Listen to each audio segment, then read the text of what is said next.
Last week we looked at how the author of Ecclesiastes tells us that wisdom is not the meaning of life. Wisdom itself is a vanity, a vapor, a breath.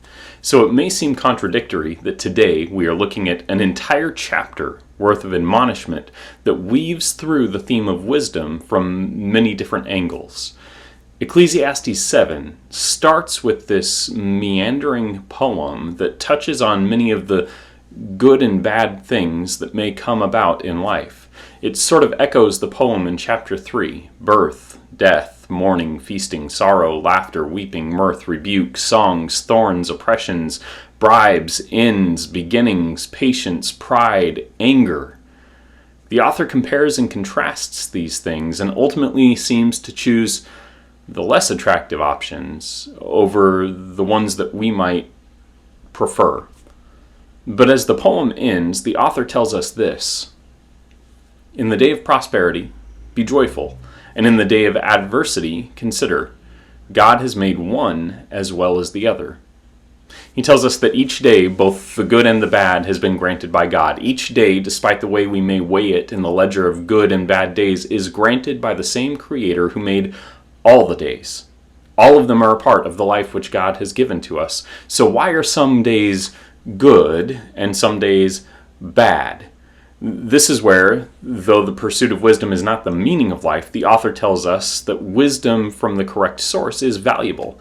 He tells us, "See, this alone I found, that God made man upright, but they have sought out many schemes." Let's compare the end of the poem in verse 13 to this thought: "Consider the work of God. Who can make straight what he has made crooked?" God made creation in a particular way.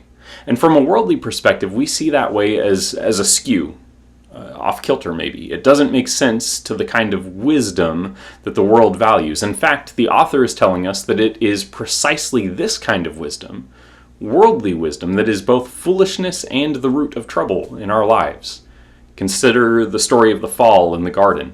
Eve pursues knowledge, maybe wisdom, but she pursues it through a means she was not supposed to. God was to be her source of wisdom, understanding, comprehending his creation from his perspective. The poem asks us who can make straight what God has made crooked, and then answers it at the end of the chapter. God made man upright, but they have sought out many schemes. We make straight what God made crooked. Or maybe the author is telling us that we've perceived something as askew, when really God made it straight.